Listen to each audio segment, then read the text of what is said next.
So, hello everyone. I'm here today with the beautiful Karen McGregor. She is a counsellor and just an all-round incredible human. So, hi, Karen. Hello. Hi. Thank you for being here. I'm so happy to have you. How are you? I'm good, thank you. This bloody rain, but good. Fine. How are you? Yes, it is relentless out there, isn't it? I'm good. Yes, I'm good. Like you, the rain is getting to everybody, I think. Such a British thing, isn't it? It is. It Yeah. is. Absolutely. So Karen and I do actually know each other. And I do. yeah, so we met, gosh, I can't remember how many years ago now it was, but it was on It's a been a few. It's yeah, been a few years. yeah. Absolutely. We were on Yes, an intro to counselling course. we were. And I Yes. remember it was our first lunchtime, and it just felt like being in school again, like, who do I sit with? Yes. Like, Yes. I, Yes. I remember Yes. looking at Yes. you and being like, right, she's the one. Yeah. Yes, absolutely. We just sort of came together, didn't we? We sort of Yeah, just gelled yeah, and it was absolutely lovely and heartbroken when I continued on and you didn't, you went off yeah. to do other things. But yeah, it was great. And it's funny because that introduction to counselling really did stay with me because I just think we met some amazing people. Hmm. Yeah, Yeah. it was brilliant. Yeah, and I just remember sitting with you and us just talking about so many different things and just being so like, gosh, it's so nice to speak to someone that just gets it. Yes, yes, yes, which is rare sometimes, isn't it? It's rare. Doesn't happen very often. No. But I have to say, yeah, when you sort of gel with somebody, it really does feel good. Yeah. So I am honestly so super chuffed that you're here with me today and then we get to have this conversation because I Yes. know there is so much that you've got to say and so much experience that you've got as well that I Yes, think would it's be been a few years now. Yes, that I've been qualified and it's really has been a journey. yeah. So yeah, it's going to be great to sort of share that really. Yeah, fantastic. So I'm going to start off with the really big question, which Yes. is, what does healing mean to you? Yes. So to me personally, Hmm. healing to me is growth. Okay. It's wholeness. It's allowing yourself to process past wounds, Yeah. understanding patterns,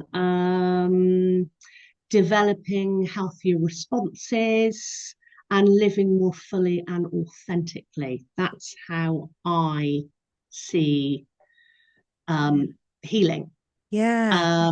But from a therapeutic point of view, Mhm. what I have learned is that the therapeutic relationship is the primary engine to healing. Okay. Building that relationship Yeah. is the most important thing.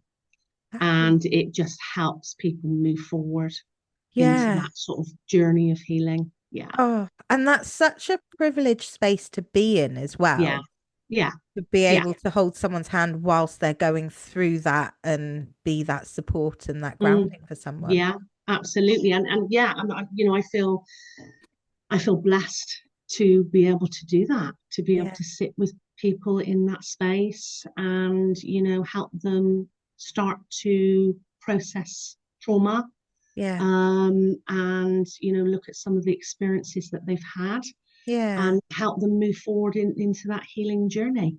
Yeah. Oh, and I love that you've mentioned like growth and authenticity as Yeah, well. yeah, very important. Yeah. Absolutely. And really part of my own journey, Hmm. because for so long, um, I didn't really know who I was.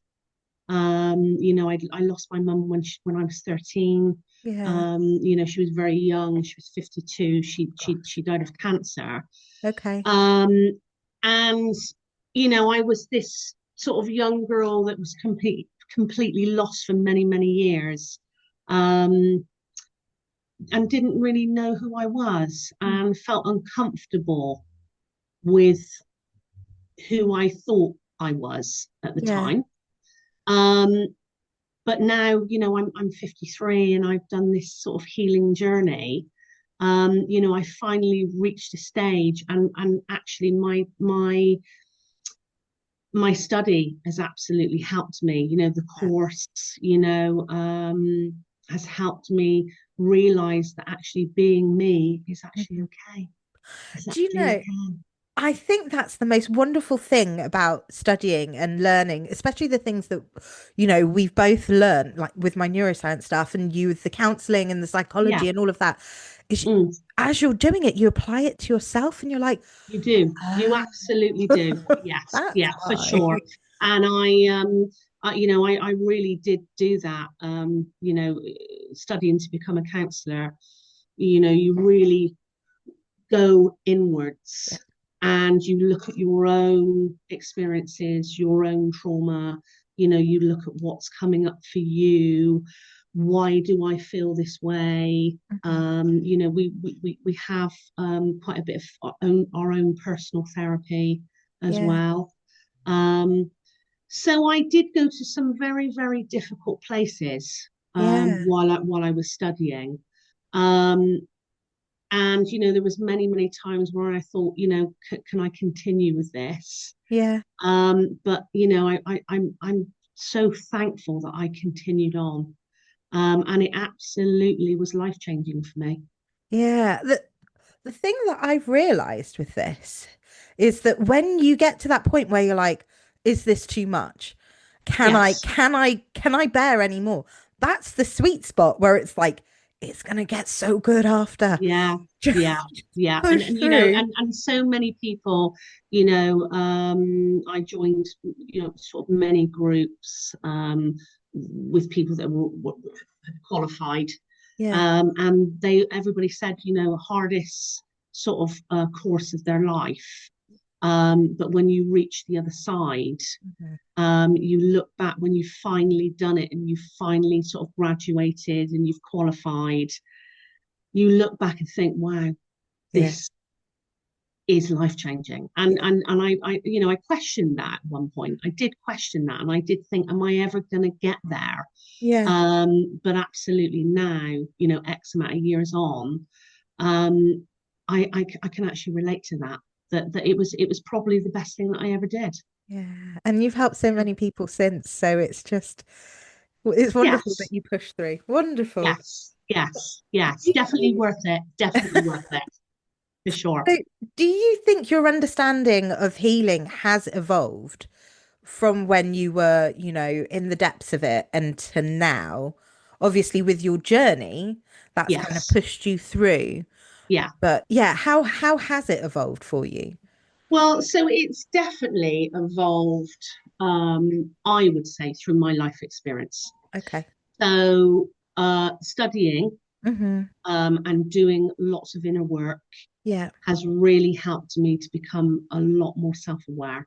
brilliant. And it actually helped me process my mother's passing Yeah. more than I ever did. Hmm. So, I really looked at that time in my life and how vulnerable I was, Yeah. and that sort of inner child. Yeah. And really, my inner child was very, very broken Oh, at that time. yeah. I not only lost my mum at 13, Mhm. but unfortunately, my dad was really, really struggling with grief. Gosh. And his way of dealing with that grief Hmm. was sort of self-medicating with alcohol, Okay. which was really, really hard. Which was really hard. I was, effectively the only child between my mum and dad. I was the youngest. I had sort of half sort of brothers and sisters, but they were a lot older. They'd left home. So yeah, so I really recognized how vulnerable I was, Yeah. and the difficulties that I kind of endured with actually my mum suddenly not being there anymore, Yeah. and navigating my own father's grief, Yeah. which was really, really difficult. And I think looking back now, because I was sort of concentrating on, making sure that my dad was okay, Hmm. and that, he wasn't going to go anywhere, Yeah. that I actually forgot about the little girl that was grieving her mum. Oh, So, you know, that journey has been huge for me. yeah. And like I said, the self-awareness about all that has been, well, it's been again life-changing for me. Yeah. And So, you know, it's helped me really look at my own grief, my own loss. Yeah. yeah. And 13 is like it's that age where you're kind of morphing into the person you're going to be. And Yes. it's like you need, the role model, that female role Crucial. model of, Yeah. mum, and then having Yeah. to parent your dad as well. That's Yeah. really difficult. Absolutely. It was absolutely, I mean, obviously losing, a parent any age is awful, but Yeah. 13, when I look at that, it was a crucial age. Hmm. I needed my mum probably more than ever, you Yeah. know, sort of, you know, all the issues that surround sort of, adolescence and Hmm. that kind of thing. And, my dad, as much as maybe he tried in his own way, he just really struggled Yeah.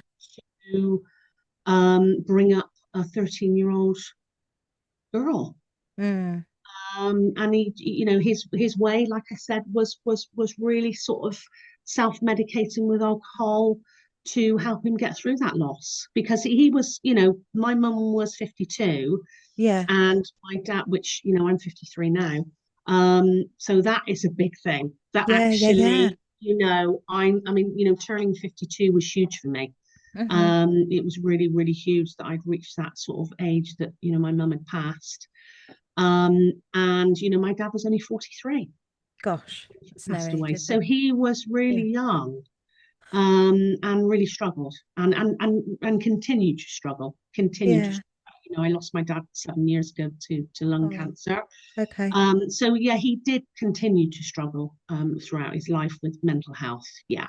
What do you wish more people knew about supporting people through grief? Because obviously you were a 13-year-old girl and now you're an adult. Yes. It's. Yeah. Yeah. Absolutely. The you know my my own personal experience, Hmm. and obviously being a counsellor and sitting with people that have struggled with grief and loss, is that you know really grief often starts 3 to 6 months after the loss. Okay. Yeah. So at first, when somebody's lost somebody, the support Mm. seems to be there. And then, after a while, people sort of obviously get back to living their own lives, Yeah. when the initial shock wears off and the rest of the world has moved on. That's when, the real deep grief starts to absolutely kick in. And it absolutely did for me. Mm. And I've definitely seen, some of my clients really struggle, Mhm. afterwards. Yeah. Absolutely. It can be a year, it can be 18 months, it can be 2 years, where actually, they've come to me and said, well, actually, I feel as though I should be getting over this, but it seems to be getting worse for me. And I think the pressure as well, that actually there should be some sort of timeline on it. Absolutely. um, Yeah. I really find that that is a big thing for people, that they feel for some reason under pressure that they Mm. should be over this grief. Um, and what's wrong with me? It's been 2 years and I'm still feeling really, really bad. And I really pick up on that pressure that society feels as though you can grieve for a certain while, but you've got to really snap out of it, Yeah. um, which is a really, really big pressure. And I think mentioning the person's name that is passed away, Yeah. I found that when my mum passed away, people would sort of, cross over the road, Hmm. because they didn't really know what to say to me. No. And nobody really mentioned her anymore. And, it was like suddenly, she was gone, nobody spoke her name. And what I've learned is that now, when I do talk about my mum, which Hmm. I really do try to do that because I want to keep her memory alive, Yeah. that when people do mention her name, it brings a lot of comfort to me. Yeah, I bet. That actually, she did live, and, she was my mum, and, will always be my mum. And remembering her fondly and talking about her is it really is a comfort to me. Yeah. I was given a piece of advice when one of my friends died. Um, Yes, it was someone said to me, "Okay, so they've gone, but how would you like them to live on?" And I was like, "Well, yes, I don't know how to do that." And they were like, "Right, well, we're going to talk about them." And I was yeah. like, "Okay, great." And they said, "Right, tell me right now a couple of things that you loved about them." And I was like, Mm, "Oh, well, there's so much." And I was like listing off all these yeah, things. And they said, "Right, pick one or two of them and replicate that in your own life."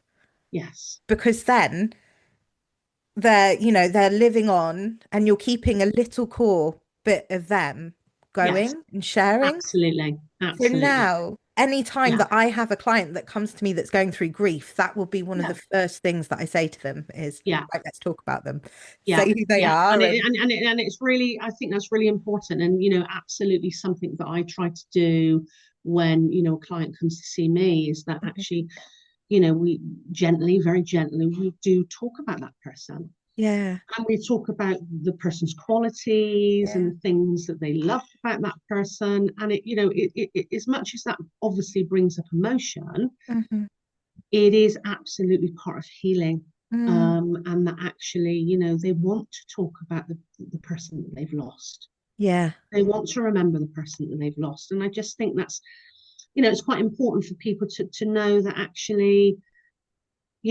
as much as they may feel as though they don't want to upset the survivor, yeah, it's just really, really important to actually know that actually it's probably very comforting to mention the person and to just say their name. yeah.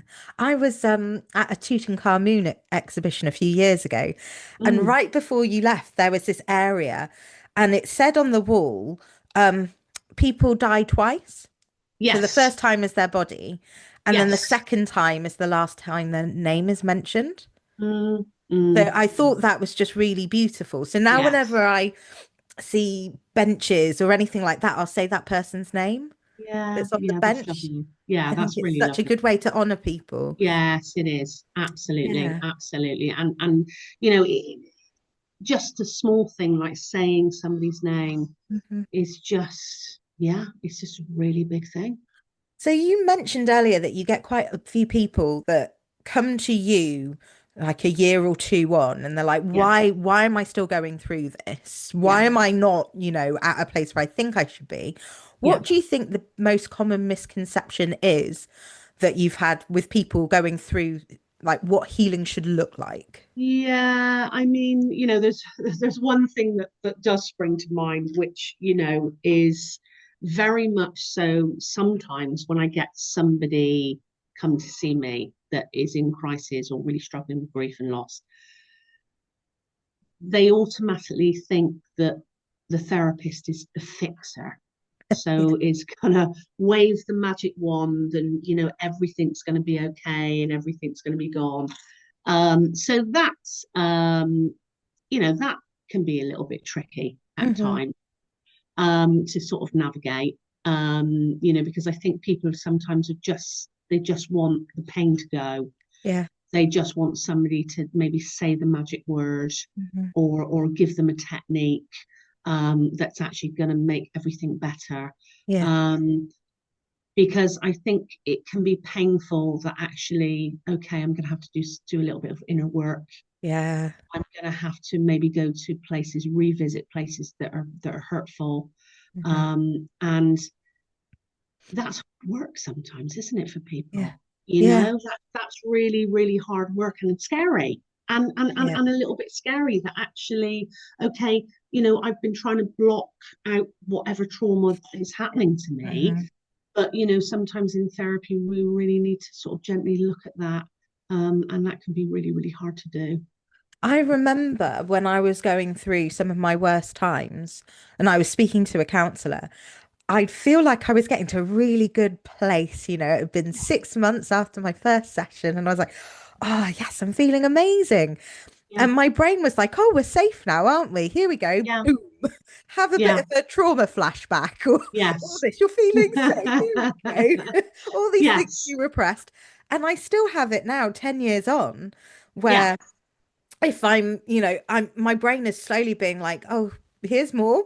We're not Mm, over yet. This is a yeah, journey and it's going to keep absolutely. going. Absolutely. And, some people believe as well, and I've had clients sort of say to me that they're too broken to heal. Yeah. I feel as though I'm sort of too broken to heal. But the truth is, the brain remains capable of forming new pathways Yeah. and healing at any age, Yeah. which is fantastic. Our brains are Um, so wonderful. Oh, it was amazing, amazing, amazing. Better than any computer out there, yeah, for sure. But amazing, and I just think that so many people do maybe feel that actually whatever has happened in their life, that actually maybe I'm too old to heal, or Mhm. I've had too much trauma, and I'm broken, and that's the way it's going to stay. Mhm. But it's not the case. It's never too late to start that healing journey. Absolutely. Absolutely. Yeah. So, in previous conversations, we've spoken about what your specialties are and the kind of person that you like working with. And I know that you work a lot with men, which Yes. I think is just fabulous and so, so needed at the moment. Yes. Absolutely. Yes. I So, mean that's a really big thing for me. Working with men, and men's mental health, because I just think so many men are actually out there struggling, yeah, because society has sort of conditioned that they shouldn't talk about their feelings and emotions, mm, um, and they should man up and that. tough it out. All those sort of all them sort of horrible sort of stereotypes that happen. Hmm. So yeah, so working with men is really important. Yeah, yeah, Um, absolutely. do you think it is society, that kind of expectation, that is the biggest barrier for men when it comes to the healing emotionally? Yes, I mean, there's a script there, isn't there? That the men tend to sort of, the traditional masculinity is often defined by a set of scripts. Hmm. Um, and men are very much at odds with, maybe sort of generational, conditioning, Yeah. that actually, we need to be strong. Hmm. We need to be the provider. Hmm. And actually, we can't show any weakness and we can't show any vulnerability. Yeah. So that sort of goes against maybe sort of seeking any kind of help, Yeah. which is really, and there's also a stigma of actually, from a man's point of view, some men feel that actually, if I do ask for help, it's actually a sign of weakness, Yeah. which is really, really tough. That is a real barrier. Yeah. That actually, if I show any vulnerability, I'm a weak person. And And some men do really share that with me, that actually I feel a bit ashamed that I've asked for help. Yeah. yeah. I think that's just the complete opposite, though, isn't it? Asking for Yes. help and showing that vulnerability is one of the strongest things you can do. Absolutely, absolutely. And I think that the great thing is that, when you've had, a man come to me for therapy, and they've had, you know, quite a few sessions. We've really worked together, and then they realised that actually it's probably one of the best things that they've done. Yeah. So they've realised that actually it's okay to be in touch with my emotions and my Hmm. feelings, and Mm. it's okay to ask for help. Yeah. And you know, I need to feel okay with that. Hmm. So that is a really lovely thing to see, that person, you know, really change from when they walk in through my door to when Yeah. they've had X amount of sessions and they go and we've come to an ending, and you know they've realised that actually, you know, it's okay. It's okay Yeah. to, it's okay to show that vulnerability. Um, but I think men really struggle. I do think men really struggle with that. Yeah.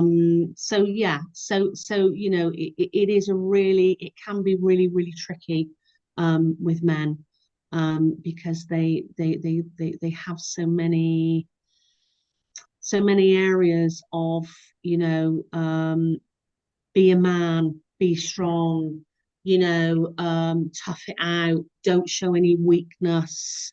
Hmm. You know, and men that are in relationships, they have children, they have families, you know, they really take on this provider role. Hmm. And actually, you know, I can't show my partner that I'm struggling with mental health. I'm struggling Yeah. with, you know, anxiety or depression, or you know, the pressures of life. Hmm. And they do tend to bottle it all up, and suppress it, and it comes out in other forms.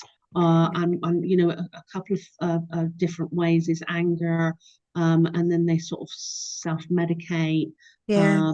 you know, with alcohol or substances, just to suppress all of that even further. Hmm. So yeah, so it is very difficult. It is very difficult for them. Do you have any particular strategies or like therapeutic approaches which resonate especially with men? Yeah. So the two that I tend to go towards is Hmm. actually what I call microdosing emotions. Oh, okay. So this can work really well. You don't have to open the floodgates Hmm. completely.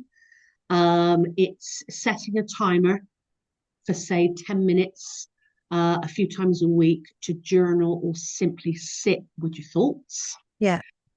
When the timer is up, you can go back to your normal tasks. So it's tiny little bits. Yeah. Oh, I love You know, because you know, men especially, when you start to sort of work with some, you know, quite deep material, that. Hmm. they really worry about maybe opening the floodgates and it's all going to come out all Yeah. at once and it's overwhelming and it's going to be too much.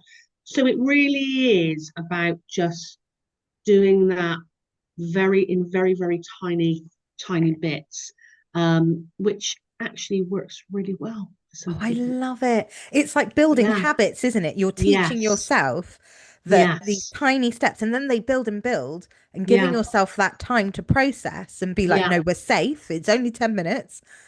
Let's Yeah. get this out, teach our brains how to do it, and then we can get back to it. Absolutely. And the thing is, the great thing about it is that, you know, it can, you can sort of build it up. Hmm. So you can even maybe start with, you know, 5 minutes, Yeah. then work to 10, then 15. And, you know, Yeah. as you start to feel more relaxed, Yeah. it can actually become a daily practice, Yeah. Okay. which, you know, is really great. And you know, it can actually be a good way for men to actually set aside a little bit of time for them, amongst everything else Hmm. that they're sort of juggling, you know, work, family, you know, the stress, the anxiety. Then actually, you know, I'm going to really try and take some time out, even if it's just 10-15 minutes, to actually, you know, journal my emotions. You know, and the great thing about journaling is that actually, you know, you're actually putting it down on paper. Yeah. You're actually, and you can pick up on patterns as well when you start to journal. You know, you can look back and you start to see certain things, and you start to pick up on patterns that maybe you wouldn't have noticed if Yeah, you hadn't have been writing down those sort of feelings and emotions. I love it. I'm a Yeah. big fan of journaling. It's Oh, you're yes. bringing it to life. It's then a Yeah, real thing and it absolutely. exists. Yeah. Journaling is very powerful. I find it incredibly powerful. Um, it's actually something that I do Hmm. as well. And it's something that I've done for many, many years. And it really does help. It really does help just to take that little bit of time out of your day, Hmm. um, to write down anything that you want, anything Yeah. that you want. And, once you've really seriously started journaling every day and you look back, Hmm. um, you can look back and you can see how much you've grown and Yeah. how much the healing journey has taken place, Yeah. which is amazing. Yeah. So with my a couple of my 8-week clients that I've worked on like big programs with, Yes. um, at the start of the journey, I'll get them to write a letter to themselves of what they want from a year's time Yeah. and who that person is that they want to be, or send them whatever it is in a year's time that, they'd like to know. So I get them to write this letter and then I tell them to go and hide it in like a sock drawer or something like that. Yes. Set a reminder That's and great. be like, right, okay, at a year's time or 6 months' time or something like Yeah. that, go and find it and then like read the letter and see how much you've changed or what your predictions were or Yeah. that kind of, and it's just like fabulous. I've had people come back to me and be like, oh my goodness, Yeah. the Yeah. difference. Yeah. Absolutely. And it's journaling. I have sort of been with certain clients where I've mentioned that, and it's been, oh, Crawl inside themselves like, yeah, that because they don't really feel as though it's something that's going to help. yeah. It's they feel as though it's sort of a bit basic. Hmm. But then I've had people that have really embraced it and come back and said, this is great, this has Yeah, really really helped me. life changing. um yeah, and life changing, again, Yeah, life changing. I've used that word a few times tonight, but this journey is absolutely life changing for yeah. sure. This healing journey, and when you embark on a healing journey, Hmm. it is truly truly life changing. Yeah. So you mentioned two strategies. What's the Yes. second that you? Right. So yeah. So the microdosing of emotions, Hmm. and absolutely, just journaling on its own, Yeah. to look at those sort of thoughts Hmm. and emotions that are coming up. Even if you're just writing for 5 minutes without censoring yourself, Yeah. because we do sort of censor ourselves, obviously, Yeah. but just to be able to just write down on paper and not censor yourself is very very powerful.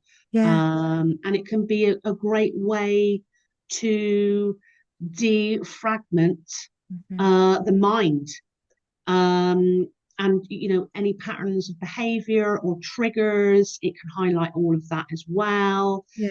So yeah, they are the two. Absolutely. So writing down, journaling is absolutely huge. I would absolutely definitely recommend that for people, I for sure. think what I love most about journaling is that no one else is going to read it. This is just for you. This is just for your eyes. Yeah. Yes. So you can Yeah. write whatever the fuck you want. Absolutely. Absolutely. Whatever you like. Yeah. And like I say, you haven't got to censor yourself at all. Right. And it's just for you. It's just for you. I've done quite a lot of work with, because obviously being a bit of a little witch as well, I've Yes. done a lot of work with, writing down intentions or manifestations or things that I want to let go of, and Mm. then going and burning them and being like, right, it's Yes. out Yes. now, it's I've heard gone. this. I've Yeah. heard that this can also be very, very powerful. Yeah. It's kind of releasing, isn't it? If you go away and bury it or you go away and burn Yeah. it, You're kind of releasing those emotions and those feelings, aren't you? Yeah. Yes, And it's another place to just kind of store it then, as if like, okay, I've surrendered. I've given it up now. yes, Do what you will with it. yeah, Like, yeah, yeah, yeah. and So and it's that's just that's good. yeah. Yes, So it's my yeah. little So witchy. have you had sort of clients that found that really beneficial? Yeah. So Mm. surprisingly, well, a lot of what I talk about is, the connection between mind, body, and spirituality. Yes, So I've yes, had some really good results with it. yeah, And just people said the release and the mm, relief yeah, of being yeah, like, okay, right, it's done. End mm, of. It's very final. You can't get that yeah. burnt bit of paper back. No, no, it's not coming back. No. Absolutely. So yeah, so that relief, that Yeah. release. Yeah. Yeah, I hear that. Absolutely. Yeah. And you're telling your brain as well, like, it's done. Mm, That's it. mm, I've let it go. So mm. I'm letting it go. Yeah, Or yeah. I'm gonna bring it in. So Mm, it's mm. out there now. And as we know, as human beings, we do so struggle to let things go, don't we? We Yes. do so struggle to let certain things go from the past, Hmm. feelings of shame and guilt, Yeah. which is huge. We all carry those bags with us. Hmm. And just to have, a little something where actually maybe it gets us to release all of that Yeah. for a bit. Yeah. Yeah, again, amazing. Yeah, So amazing. this is my year of being feral and Yes. and not giving a crap what anyone thinks and just doing whatever I want. And Yes. it was brilliant because on New Year's, oh, was it New Year's? Oh no, it was the winter solstice. I Mm, mentioned to my husband, I was like, right, I'm gonna go out and I'm gonna be doing a ritual in the garden. It's gonna be yeah. midnight and I'm gonna take a candle and torches. And surprisingly, he was like, yeah, I'll come. And I was like, oh, okay. So we went out and we did some burying some veg to nurture the earth and put in Mm, like what we wanted from the year and what we wanted to let go of. And also we spoke about the people in our life that we really cherished and some of the people we wanted to let go of as well. And yeah. we obviously had head torches on Yeah. and candles and all of that. And I thought for a split second, like, what are the neighbors going to think? And then straight after, I was like, fuck it, I don't care. Yeah. Yeah. This is No, benefiting absolutely. me. This is Yes. solidifying it in me. Yes. So I'm just going to do Yes. it. Yeah. Yeah, Yeah. it's And brilliant. I'm sure that made you feel incredible. Yeah, Incredible. yeah. Yes. And Yeah. I've stuck to it as well. I've Yeah. stuck to Great. being feral and I love it. That's good. That's good. That's good. I think we all need to just do that sometimes, don't we? We Yeah. all need to, especially when we've spent a lot of time studying, which I know that you Yeah. have, Yes. and you're still there. You're Mm, still doing it. trudging along. Sometimes we need that release, don't we? We Hmm. need that release because otherwise life just is all work and no play. Yeah. And And no witchy rituals in the garden. yes, yes. Oh. So the question I kind of like to ask at the end of this is Yes, what advice would you give to someone who's just starting out on their healing journey? yes. So there's so much that I could really say about that. Um, whether it's trauma, burnout, a breakup, or mental health struggles, uh, you know, starting a healing journey is a profound act of self-love. Hmm. Yeah, this is the really the best that we can do for ourselves is Yeah. that actually, when we get to that point that we're in crisis, or absolutely, reach out for that help and Hmm. start that healing journey, and it will change your life. It will absolutely change your life, Yeah. because when you start looking inwards, um, and you start doing that inner work, Hmm. um, you know, that's you loving yourself and giving yourself, that love that you Hmm. need. And that healing will start. That healing will start. I'm not saying it's going to be easy. No. Sometimes it's going to be really, really tough. But absolutely, just that healing path to being happy with who you are, Hmm. being okay with who you are, and respecting and loving yourself is the best gifts that you can give yourself. Yeah, Absolutely. for sure. Yeah. Absolutely. I agree 100%. Oh, Yeah. do you know what? You're an absolute legend. I love talking to you. Oh, thank you. Love talking to you as well. So, if anyone would like to get in contact with you and get Yes. to, come for counseling with you or just a chat or whatever, how would they get in contact with you? Yeah. So, I do have a Facebook page. Okay. Brilliant. I haven't got a website at the moment. That's something that's being worked on. When that's active, I will absolutely give you the link for that for sure. Brilliant. But my Facebook page is called Inner Compass Counselling Services. Good name. If you go there, my page is there, and there's contact details there as well. I do offer, because I realize how hard it is for people to reach out sometimes and ask for Mhm. help. So what I do tend to offer is a 15-minute free consultation. Fab. So that's generally done over the phone. Hmm.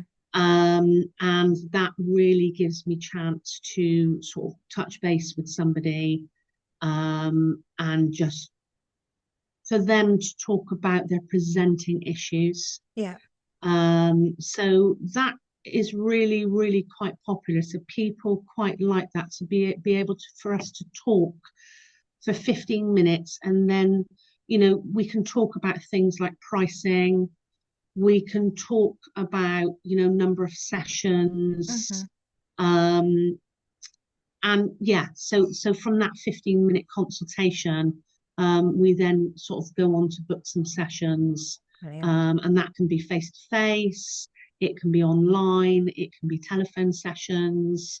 So yeah, Oh, and then I do have an email address as well. It's inner compass counseling one at gmail.com. amazing. So, people do email me, and, I will email back as soon as I can and set up that free consultation. Fabulous. Do you know what? I think everyone should just have a chat with you because it's like a warm hug talking to you. It's wonderful. Oh, that's lovely. Absolutely. That's lovely. Absolutely. And it's always a pleasure. It's always a pleasure talking to you. Oh, thank you so much for your time today. Thank you. Absolute legend. We'll speak soon then. Yes, All right. absolutely. Thank you very much. Thanks.